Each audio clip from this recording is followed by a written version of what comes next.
Hello students, এটা আজকে আমাদের আজকের 3 নাম্বার টেস্ট। এটা আর টোটাল যদি আমরা দেখি তাহলে এটা হয়ে যাবে আমাদের 6 নাম্বার টেস্ট। ঠিক আছে, তোমরা অনেকেই টেস্টগুলো অ্যাটেন্ড করছো, কমেন্টে সবাই লিখছো যে কত পেয়েছো, ভালো লাগছে আমার। এভাবেই তোমরা পড়তে থাকো, ঠিক ভালো রেজাল্ট হবে। ঠিক আছে, 1 নাম্বার প্রশ্ন, বায়ুমণ্ডলে যে গ্যাসটি সর্বাধিক অবলোহিত তরঙ্গ শোষণ করে তা কি? যারা পারবে চটপট উত্তর করে ফেলো। ওকে, তো উত্তর হয়ে যাবে কিন্তু কার্বন ডাইঅক্সাইড। কার্বন ডাইঅক্সাইড তোমরা জানো গ্রিন হাউস এফেক্টের জন্য সবথেকে বেশি দায়ী, তাই তো? তাহলে এইটাই তো সর্বাধিক অবলোহিত তরঙ্গ শোষণ করে, তাই না? ওকে, নেক্সট কোয়েশ্চেন, বয়েলের সূত্রে পরিবর্তনশীল রাশিগুলি কী কী? পরিবর্তনশীল রাশি, ধ্রুবক রাশি নয় কিন্তু, বয়েলের সূত্রে পরিবর্তনশীল রাশি। বলো কীভাবে? দেখো, যারা পেরে গেছো ভালো কথা, যারা পারোনি দেখে নাও। পি ভ্যারিজাস 1/v, এটাই তো বয়েলের সূত্র। পি পরিবর্তন হলে ভি পরিবর্তন হচ্ছে, তাহলে চাপের সঙ্গে আয়তন পরিবর্তন হচ্ছে। তাহলে চলমান রাশিগুলো হচ্ছে চাপ ও আয়তন, চলমান রাশিগুলো হচ্ছে চাপ ও আয়তন। আর যদি বলতো ধ্রুবক রাশি তাহলে হতো ভর ও উষ্ণতা। ওকে, তাই ভুল করো না, এই কোশ্চেনগুলো একটুখানি খেয়াল করবে যে কী চেয়েছে। ওকে, তারপরে 3 নাম্বার কোশ্চেন, একটি গ্যাসের বাষ্প ঘনত্ব অক্সিজেনের বাষ্প ঘনত্বের দ্বিগুণ, গ্যাসটির আণবিক গুরুত্ব কত হবে?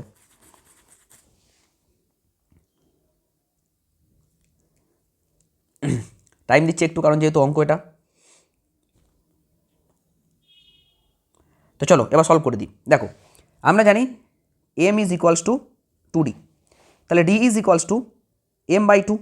অক্সিজেন মানে হচ্ছে O2, O2 এর আণবিক গুরুত্ব কত? 32, 16 ইন্টু 2 মানে 32। তাহলে অক্সিজেনের বাষ্প ঘনত্ব কত? d ইকুয়াল টু 32/2 মানে হচ্ছে 16। বলো ক্লিয়ার কি না? ঠিক। আর একটা গ্যাস যেটা বলেছে তার বাষ্প ঘনত্ব অক্সিজেনের ডাবল, তার মানে তার বাষ্প ঘনত্ব হচ্ছে গিয়ে 32, তাহলে তার আণবিক গুরুত্ব কত? 32 গণিত 2, তার মানে হচ্ছে 64। ব্যাস, উত্তর হয়ে গেল। ওকে, যারা পেরেছো তাহলে তারা কিন্তু +1 অ্যাড করে নেবে। নেক্সট, কঠিন পদার্থের ক্ষেত্রে আলফা বিটা ও গামার মধ্যে সম্পর্ক কী? আগের ভিডিও তো এটা ছিল, তাই না? দেখো, পরপর ভিডিওগুলো দেখার প্রফিটটা বুঝতে পারছো তো? দেখছো তো যে অনেক তোমরা কিন্তু দেখবে পেরে যাবে, যেগুলো তোমরা জানতেও না সেগুলো তোমাদের হয়ে যাবে। দেখি কে পারে। চোখ বন্ধ করে 6 alpha equal to 2 beta equal to 3 gamma, sorry এই যে এইটা 6 alpha equal to 3 beta equal to 2 gamma. আগের ভিডিওতেও বলে দিয়েছি, আবার ইনস্টাগ্রামে আমি একটা ভিডিও ছেড়েছি আজকে, সেখানেও আমি বুঝিয়ে দিয়েছি কেন হয় কি না, কি বৃত্তান্ত। কারণ জেনারেলি আমরা কি জানি যে alpha equal to beta equal to gamma, আর 3 আর 2 এর লসাগু কত? 6। তুমি 6 দিয়ে সবাইকে গুণ করে দাও, দেখো এটা পাবে 6 alpha equal to 3 beta equal to 2 gamma. I think no problem. চলো এগিয়ে যাওয়া যাক। কোন আপতন কোণের জন্য প্রতিসরণ ঘটনায় চ্যুতির মান সর্বনিম্ন হয়? কোন আপতন কোণের জন্য প্রতিসরণের ঘটনায় চ্যুতির মান সর্বনিম্ন হয়? দেখি অ্যান্সার করে ফেলো।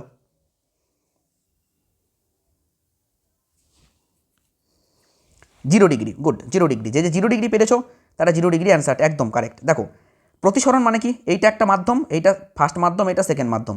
দেখো, যেমনভাবেই আলো পড়ুক না কেন, আলো কিন্তু অবিলম্বের দিকে বেঁকে যাবে বা অবিলম্ব থেকে দূরে সরে যাবে। কিন্তু যদি সোজাসুজি আলো পড়ে, মানে অবিলম্ব বরাবর যদি আলো আপতিত হয়, তাহলে কিন্তু আলো সোজাই বেরিয়ে যাবে। তাহলে চ্যুতিকোণ কত? চ্যুতিকোণ 0 ডিগ্রি। আর তাহলে চ্যুতিকোণ 0 ডিগ্রি কখন হচ্ছে?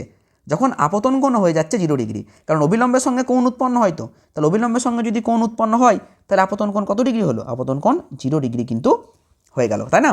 ওকে, তারপরে কোয়েশ্চেন নাম্বার 6, চিত্রে এ ও বি বিন্দুর মধ্যে তুল্যরোধ কত হবে? চিত্রে এ ও বি বিন্দুর মধ্যে তুল্য রোধ কত হবে? তাহলে এই ভিডিওটা যারা দেখছো তাদেরকে কি করতে হবে না, ভিডিওটা কমপ্লিট হওয়ার পর 15-র মধ্যে তোমরা কত পেলে, 15-র মধ্যে তোমরা কত মার্কস পেলে, সেটা কিন্তু কমেন্ট সেকশনে জানাতে হবে। আশা করি হয়ে গেছে তখন অঙ্কটা একদম ইজি। দেখো কী হবে, 1 আর 1 কি? 1 আর 1 শ্রেণী সমবায় আছে, তাহলে 1 + 1 ইজ ইকুয়ালস টু 2 ওহম, ঠিক কি না বলো? তাহলে এই 2 আর এই 1 কিসে আছে? সমান্তরালে। তাহলে 2 × 1/2 + 1, তার মানে 2/3 ওহম। ওকে, 2/3 ওহম। এখানে উত্তরটা ভুল দেওয়া আছে, হ্যাঁ, এটা 2/3 ওহম হবে। ঠিক আছে, এখানে অপশানগুলো ভুল দেওয়া আছে, এটা 2/3 ওহম হবে। তোমরা বুঝে নিয়েছো আশা করি।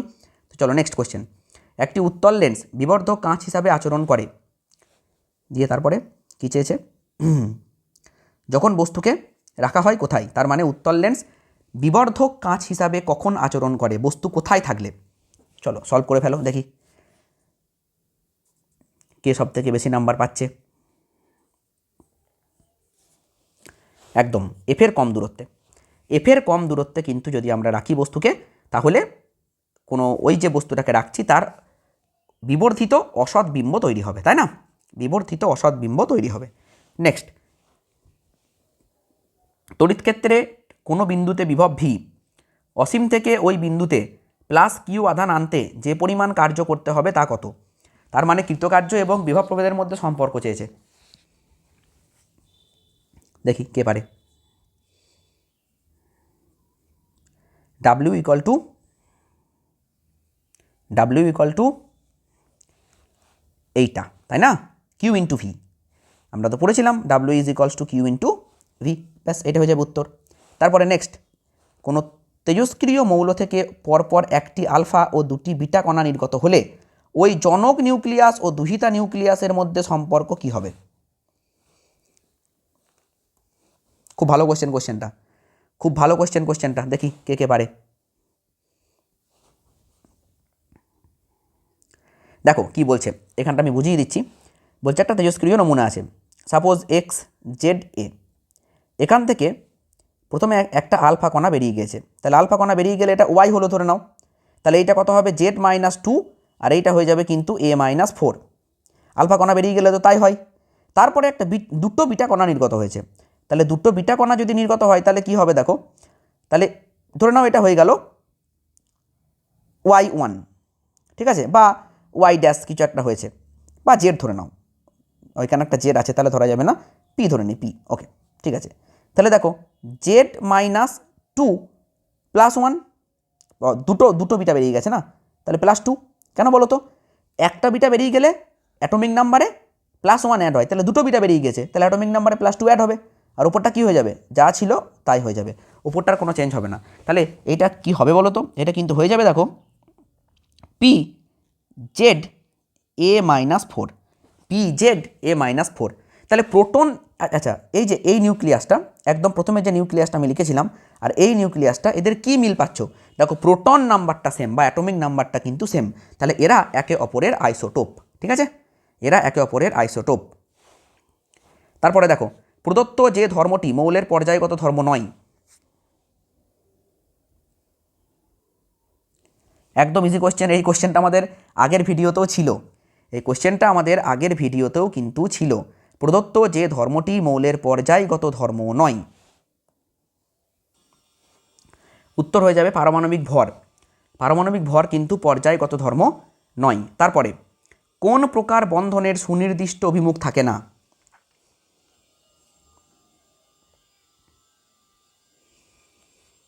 উত্তর বলে দিই, আশা করি এতক্ষণ তোমরা সলভ করে ফেলেছো। তো দেখো, তড়িৎযোজী বন্ধনের কোনো সুনির্দিষ্ট অভিমুখ থাকে না, ওকে, তড়িৎযোজী বন্ধনের কোনো সুনির্দিষ্ট অভিমুখ থাকে না। পিটি তড়িৎদ্বার ব্যবহার করে, মানে প্লাটিনাম তড়িৎদ্বার ব্যবহার করে CuSO4 এর জলীয় দ্রবণের তড়িৎ বিশ্লেষণ করলে অ্যানোডে কি উৎপন্ন হবে, অ্যানোডে কি উৎপন্ন হবে? CuSO4 এর জলীয় দ্রবণের তড়িৎ বিশ্লেষণ প্লাটিনাম তড়িৎদ্বার ব্যবহার করে, তো কী হবে, অ্যানোডে কি উৎপন্ন হবে, অ্যানোড উৎপন্ন হবে Cu2+, ওকে, মনে রাখতে হবে অ্যানোডে উৎপন্ন হবে Cu2+। তারপরে নিম্নলিখিত কোন মিশ্রণটি হেবার পদ্ধতিতে উদ্দীপক হিসাবে ব্যবহার করা হয়? একদম ইজি, যারা পড়াশোনা করেছে ঠিক পারবে এটা, এইটা তাই না, Al2O3K2O, এইটা হেবার পদ্ধতিতে উদ্দীপক হিসাবে ব্যবহার করা হয়ে থাকে, Al2O3K2O। জার্মান সিলভারের উপাদান কি? দেখো ভাই, জার্মান সিলভারে কিন্তু সিলভারই থাকে না, এটা মাথায় রাখতে হবে। তাহলে জার্মান সিলভারের উপাদান কি কি? Copper zinc nickel, CuZnNi, CuZnNi, ওকে। নেক্সট, অ্যালকেনের বৈশিষ্ট্যমূলক বিক্রিয়া কি?